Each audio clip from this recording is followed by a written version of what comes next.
Alright, hey everybody, I'm Buster Green, a person who only needs 43 subscribers to get monetized. That's 43 goddamn people, the population of your average 7-Eleven. Please guys, next time you go into a 7-Eleven, just ask everyone in there to subscribe to me. Then maybe I'll be monetized. Anyway, let's review Gundam the Witch from Mercury.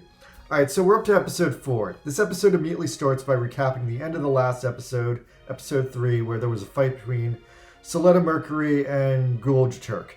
Now, at this moment, this Gundam series starts to have a really interesting structure where every episode ends with a shocking moment, and the next episode starts with the entire world reacting to that moment. So this time around, it's Gulj Turk's proposal to Soletta to become her second wife, and literally everyone is just shocked. Like, why? Like, they don't even like each other.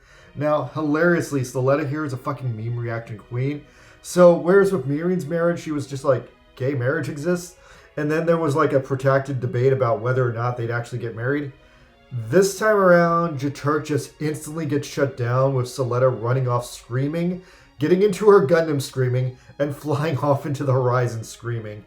And at some point, Jaturk falls on his ass. So yeah, this whole like episode just starts with a meme of Soletta running away screaming. In her Gundam, why not? Oh man, yeah, this show just keeps on being the sleeper comedy hit of the year.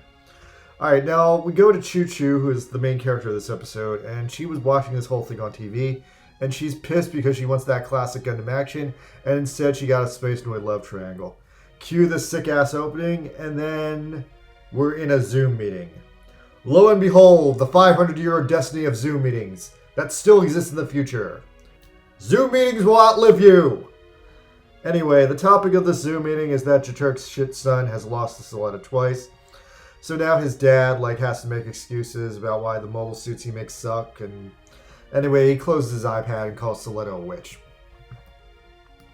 Then we get the next day. Soletta's at school in her green outfit, and Miorine again uses a smartphone app to change Soletta's costume and upgrades her again into a white protagonist outfit. And then she once again gets dogpiled on by a group of busybodies and random characters who never actually identify herself. Anyway, Soletta is fucking terrified of Gulj Turk, who shows up and says serious bad things about her. Then he apologizes to Miorine for breaking her tomato house because that was the arrangement that he made with Soletta. He then likely tells Soletta that he doesn't like her because she didn't marry him, and then he runs away.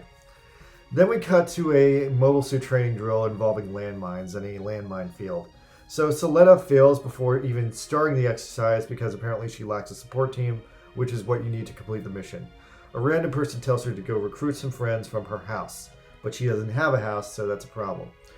Anyway, then we go over to Choo Choo again. Choo Choo has a custom demi trainer that was previously teased in model kits, and also the teacher mentions her real name is Chuatori Panlunch.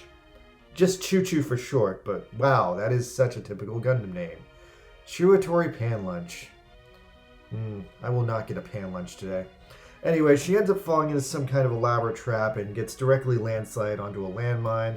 Apparently, some bad girls sprayed her mobile suit with some hairspray that breaks the camera. She figures that out and she gets really pissed off and she has a huge temper tantrum. Meanwhile, Soletta is going through the school trying to get her team together, but she's having heavy issues trying to do that because apparently Jaturk has already canceled her and everyone's afraid of her now.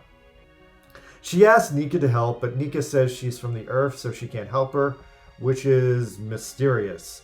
So she follows Nika to a farmhouse where a goat lives, and apparently this farmhouse is actually the Earth's house, like a literal Earth house full of Earth animals.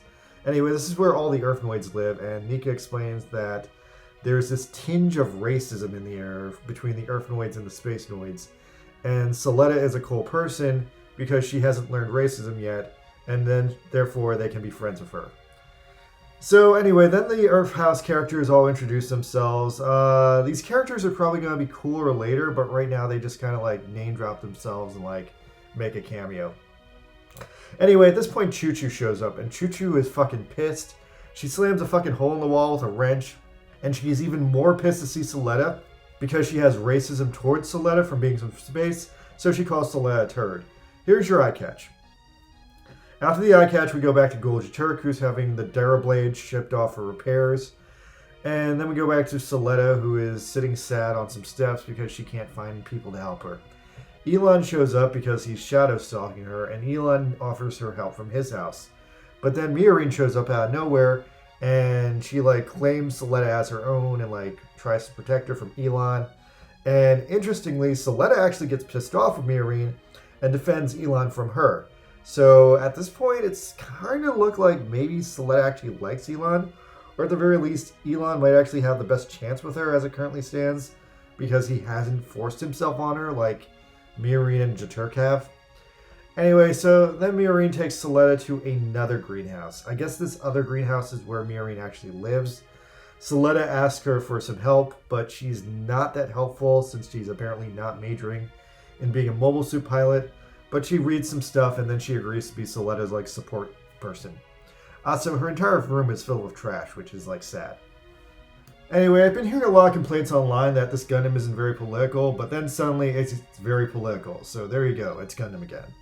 And oh, fuck, look at this. Okay, I see what they're doing here. So in 2019, the top billionaires of Earth, Musk, Tesla, Virgin Galactic, Jeff Bezos, they began all moving into space. And they can do this because now they don't pay taxes. And with their obscene tax breaks given to them by Donald Trump, they all build space station. Asshole celebrities like Pete Davidson all go up to space, and eventually they all just figure they're all rich and fat, they're gonna stay up there. Centuries later, their descendants continue to live on space and continue to not pay taxes. While meanwhile, the middle-class people of Earth continue to pay taxes and live in squalor as they're taxed to oblivion.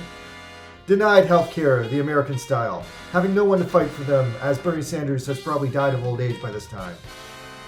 And now in this Gundam series, the status quo has gotten so bad that the people have finally formed a protest to show how upset they are. Like, fucking 20 people, like, got out of their house and protested. 8 of them were arrested. Oh my god. Also, quick shout out to this bro here with the capitalism kills workers sign. Yeah, that's kind of true, isn't it?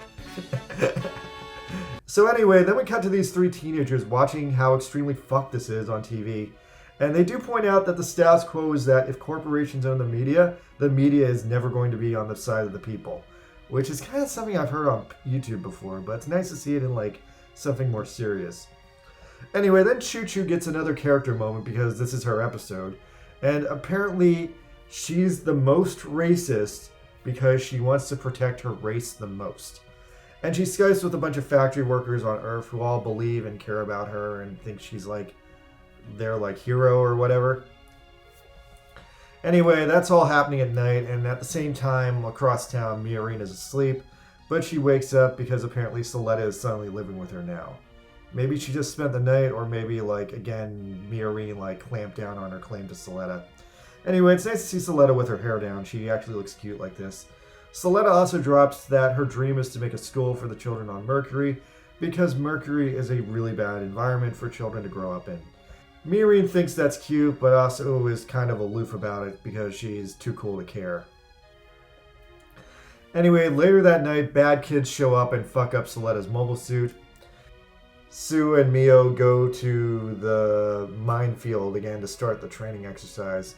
And then they have a standoff with Choo Choo where Miorine points out that Choo Choo's counter-racism actually makes her more racist than the racist that she's trying to counter. Anyway, so then the event starts and everyone's using the demi-trainer. Suletta goes in the minefield and it looks like the bad girls have sabotaged her mobile suit because they start laughing at her like non-stop. So anyway, Suletta tries to use Miorine as her spotter and Miorine spots the landmines, but then the hairspray trap kicks in and fucks up her main camera and so she's blind. Now, the teacher refuses to cut them a break because they didn't inspect their mobile suit before they started, and so Suletta fails and gets a time over. So Miorine forces Suletta to reset the mission, but she fails again because she can't see. And then after this, she ends up like resetting and failing like 3 more times because she still can't see. But Miorine is actually impressed that Suletta's doing a little bit better each time, and her performance is improving. Now, annoyingly, there's a scene where they actually reset the Demi's equipment and Suletta fails again. And I'm really surprised at this point they didn't try to fix the problem with the Demi's camera. Or even like between the other retries, like they made like no attempt to fix it.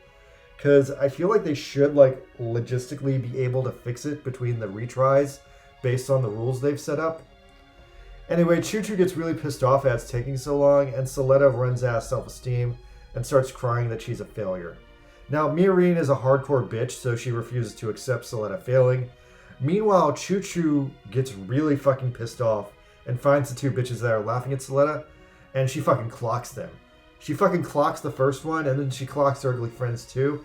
And goddamn, Choo Choo is a fucking hardcore bitch.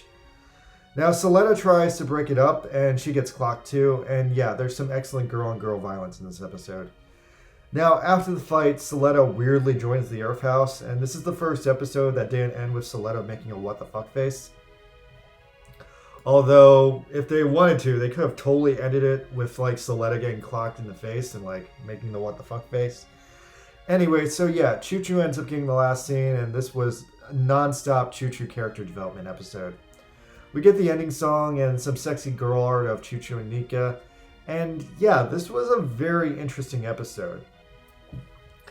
So after the first 3 episodes, G-Witch has been rolling around in this really weird existence as a show, because the prologue was dark as fuck, but then the first 3 episodes, aside from the Lady Prospera drama around like the 2nd episode, have been pretty much a non-stop romantic comedy with like more laughs than drama that I'd normally expect out of a Gundam series.